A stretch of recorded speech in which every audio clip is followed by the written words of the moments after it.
Buenas noches, queridos televidentes. En este momento estamos presenciando el fin del periodo kirchnerista en Argentina.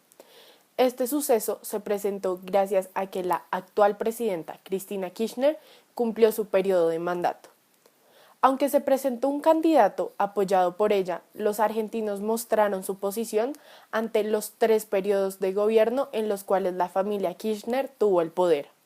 Según el reportaje que nos ha enviado nuestro canal aliado en Argentina, Daniel Scully no alcanzó el número de votos necesarios para poder llegar a la presidencia y seguir con una ideología que estuviese apoyada por los Kirchner. En las votaciones que empezaron el 22 de noviembre a las 8 de la mañana hasta las 6 de la tarde, comenzó punteando Daniel Scioli, pero lamentablemente para el Frente de la Victoria ganó las elecciones Mauricio Macri, con el partido Cambiemos. Esta jornada electoral fue la segunda vuelta a la primera jornada que se realizó el 25 de octubre. Mauricio Macri se posesionará el 10 de diciembre del presente año y su periodo presidencial acabará el 10 de diciembre de 2019. Por esta razón, hoy presentaremos un especial en torno al periodo presidencial de los Kirchner, con sus 12 años de legado.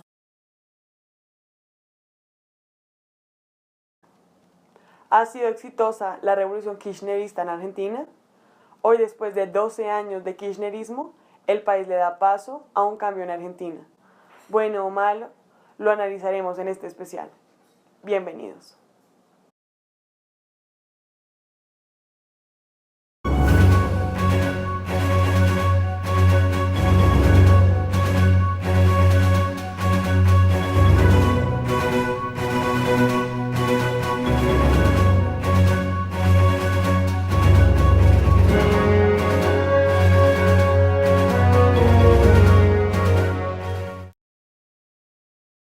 Hoy estaremos presenciando un especial periodístico sobre el gobierno presidencial de los Kirchner. También hablaremos del movimiento peronista, el cual influenció el gobierno de Néstor y Cristina. A su vez, de los periodos presidenciales como el de Alfonsín, Menem, Duhalde y de la Rúa, que dejaron secuelas importantes sociales, económicas y políticas. Podríamos iniciar hablando en el campo político y social que tuvieron los Kirchner, como por ejemplo el hecho de que según Kirchner, la crisis de 2001 demuestra el fracaso de las políticas neoliberales y por esa razón establece un nuevo orden a través del discurso que se adapta a sus necesidades. Como consecuencia de los buenos resultados obtenidos a su nuevo orden, aumentó el gasto social, a lo que se opuso Lavagna, su ministro de Economía. En consecuencia, este fue destituido y sustituido por Micheli. Tuvo estrategias para mantenerse en el poder, como crear alianzas y adicionar diputados de la izquierda. El presidente canceló la amnistía concedida por Menem a los miembros de las juntas militares, que después juzgaría y condenaría por violación a los derechos humanos durante la dictadura. Por otro lado, en consecuencia de la corrupción asociada a la época de Menem en conjunto con el desastre de 2001, se desacreditaron las instituciones argentinas, por lo que Kirchner tomó medidas para restaurar la confianza en la vida pública, como reformar la Corte Suprema. También declinó buscar la reelección para dar paso a la campaña presidencial de su esposa. Esto generó sospechas de dinastía dentro de la oligarquía neoperonista. En lo que respecta a Fernández, estableció alianzas con líderes radicales en el exterior, como Hugo Chávez de Venezuela y Fidel Castro de Cuba, con el fin de aumentar su base de apoyo popular. Continuemos con el movimiento peronista, el cual permitirá explicar de mejor manera la revolución kirchnerista que hoy termina. Y para hacer homenaje a ese 17 de octubre, nació como sentimiento, pero fue y es una de las ideas más potentes en cuanto a ideología. En cuanto a ideología, para que se horrorice algún intelectual, que hemos tenido en toda nuestra historia. Nosotros, y cuando hablo de nosotros, hablo del movimiento político al que pertenezco. Yo, sí, del peronismo, sí.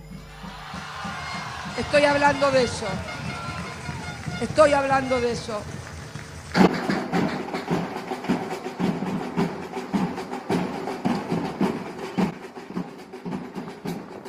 El peronismo es un movimiento que inició Juan Domingo Perón cuando asume el poder en 1945.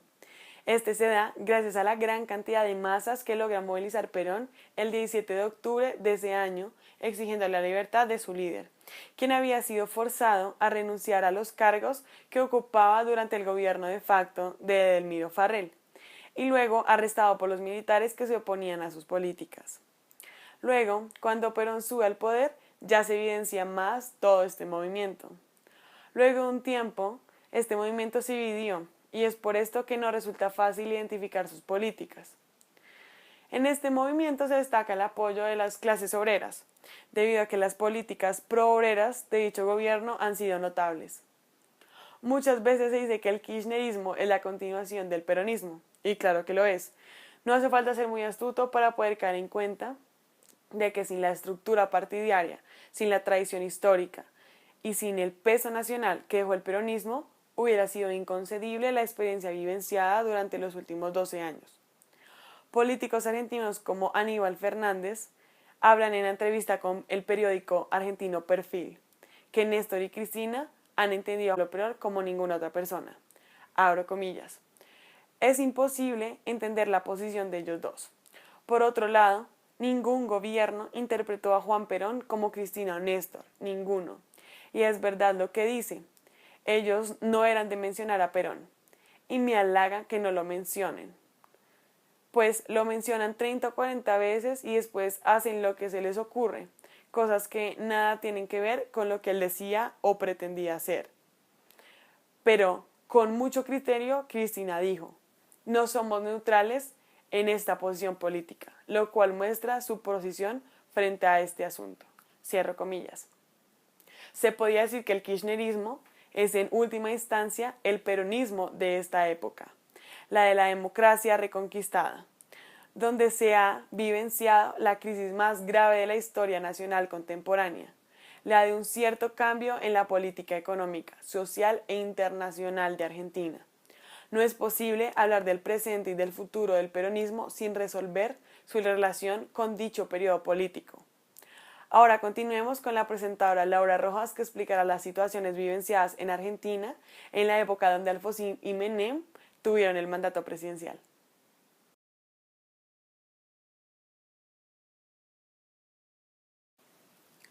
Recordemos ahora la restauración de la democracia por Alfonsín, quien subió al poder cuando la economía argentina estaba casi perdida. La inflación estaba en un 300% y la deuda externa en 45.000 millones de dólares. También la tasa de desempleo estaba ascendiendo al 7%. A su vez, el consumo de las personas se ve afectado por la inflación, pues el precio de los productos varía fácilmente y la población no puede satisfacer sus necesidades por los altos precios. Realizó proyectos de ley sobre el reordenamiento sindical en febrero de 1984, lo que permitió crear nuevas uniones gremiales y así poder quitar el poder a la Confederación Nacional del Trabajo. En 1985 dio inicio al Plan Austral, el cual se basa en pasar el peso argentino al austral, el cual equivalía a 1.000 pesos argentinos. El éxito del Plan Austral se vio reflejado en las elecciones legislativas de noviembre de 1985, donde en su mayoría gana el partido de Unión Cívica Radical. En el aspecto político, Alfonsín empezó con un gobierno débil debido a la caída de la Junta Militar de Galtieri como consecuencia de la Guerra de las Malvinas. 3 días después de que Alfonsín asume su cargo, se dictan 2 decretos, el 167 y el 158. Estos estipulaban que se debía perseguir a los comandantes de grupos armados revolucionarios para evitar revueltas, desapariciones y muertes. Además, se realizarían juicios contra los excomandantes de las fuerzas militares por homicidios, torturas y detenciones. Otros sucesos a resaltar es la restauración del Ministerio de Defensa con el propósito de transformarlo en un instrumento a través del cual el gobierno pudiese controlar el sector nacional de defensa, las Fuerzas Armadas, y a su vez evitar levantamientos por parte de estos grupos. En el ámbito social hubo un activismo renovado en cuanto a la educación, los gremios y la cultura argentina. Volviendo a la época del neoliberalismo, al momento de que Carlos Menem recibiera el cargo político del presidente, el país estaba presentando un estado económico crítico hiperinflacionario que causó la sucesión adelantada del expresidente Raúl Alfonsín, con el fin de lograr estabilizar la situación. La idea de concepción neoliberal, la idea de un estado de excepción permanente, fue la idea principal para el gobierno de Menem, ya que la crisis había sido superada. Se creía que podía volver y se necesitaba un presidente que tuviera cortos procesos deliberativos en el Parlamento. La hiperinflación del país estaba afectando a los diferentes sectores sociales, incluyendo sus precios relativos que se daban en cada uno de estos, así presentando el mayor índice de pobreza en toda la historia argentina. Como consecuencia de la producción baja y la difícil exportación, surge una tasa de desempleo bastante alta, por la cual el presidente Menem fue muy criticado. Con el fin de frenar la inflación y la baja producción, el presidente Menem crea una ley en la cual cada peso emitido por el Banco Central debe estar respaldado por $1 en la reserva. Esta ley, llamada convertibilidad, aprobada en 1991. Además, hubo una apertura de nuevos mercados con el fin de frenar la inflación, llamado Mercosur, que a su vez bajó la tasa de aranceles emitida. Por todos los desniveles económicos que habían en el momento, el país se veía continuamente obligado a financiarse a través de créditos internacionales que dieron como resultado el colapso económico. Una de las labores políticas más importantes fue la reforma de la Constitución. Al ganar tanta popularidad, el presidente logra aumentar el número de miembros de la Corte y así poder reformar la Constitución y más adelante ser reelegido. Siguiendo con este documental, hoy tenemos una invitada especial, la gran economista Verónica Arbeláez, quien hoy nos está acompañando para poder ayudarnos a analizar cuál y cómo será la economía argentina que recibirá Macri el próximo 10 de diciembre cuando se posesione. Bueno, Verónica, bienvenida a este especial periodístico del canal. ¿Cómo has estado? Muy bien, gracias. Agradecida por la invitación. Bueno, bien, siendo así, ¿por qué no comenzamos analizando la crisis de 2001, que después afectaría en la toma de decisiones que tendría el presidente Néstor Kirchner en 2003? Sí, de hecho, la crisis del 2001 demuestra el fracaso de las políticas neoliberalistas, por lo que en su momento el presidente Kirchner estableció un nuevo orden a través del discurso que se adaptaba a sus necesidades. Tenía entendido que el presidente Néstor Kirchner, cuando entró al poder, la economía del país estaba bastante desestabilizada, proveniente de las inflaciones y las crisis económicas de la década anterior. ¿Es esto cierto?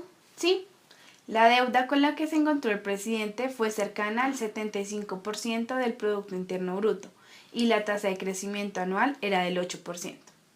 Y a pesar de que la inflación aceleró, el desempleo de la época disminuyó al 10%. Por lo anterior, Néstor Kirchner realizó una de las mayores negociaciones de la deuda externa. Pues también tuvo una labor bastante ardua su ministro Lavagna, quien tuvo la labor de reducir la deuda externa de $80.000 millones a aproximadamente unos $35.000 millones.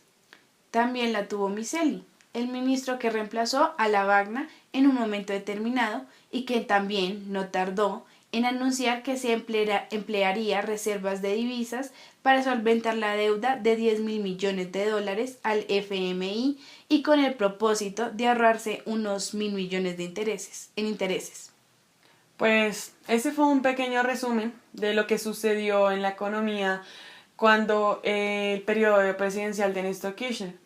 Pero pasemos al periodo de Cristina Kirchner para poder definir qué clase de economía recibirá Macri en el próximo mes. Comenzando por el principio del periodo presidencial de Cristina, ella recibió del periodo de su esposo con tasas de desempleo del 20%, sin mencionar al radio de comparación en el que 4 de cada 10 habitantes se encontraban en la indigencia. Pues sí, pero ya años después de su posesión, el 60% de la población se encuentra abajo de la línea de pobreza. Cierto, Sin embargo, el porcentaje de la población por debajo de la línea de pobreza que recibirá Macri estará oscilando entre 25 y 35%. Cristina también incrementó los impuestos de las exportaciones e implantó un tope a la exportación de varios productos como lo es la carne. Y eso pues fue con el fin de destinar mayoría de sus recursos al bienestar social y mantener bajos los costos y los precios alimenticios internos. Estás en lo correcto. Bueno, esto ha sido todo por hoy. Y después de los análisis elaborados, podemos afirmar que la revolución kirchnerista en Argentina no fue exitosa, pues los cambios económicos y sociales que se han llevado a cabo desde el primer gobierno de Néstor Kirchner hasta el de Cristina Fernández hoy en día empezaron siendo buenos ideales en su mayoría, con expectativas de cambio. Sin embargo, no existieron mejorías en cuanto a la estructura política, la economía y la situación social del país. Buenas noches. Bueno, y es así como terminamos nuestra última emisión. Esperamos que les haya sido útil nuestro especial periodístico. Le deseamos la mayor de las suertes al próximo presidente Mauricio Macri y esperamos que pueda enfrentar todos los problemas, tanto sociales como económicos y políticos, con la máxima responsabilidad que pueda beneficiar a toda la población argentina. Buenas noches.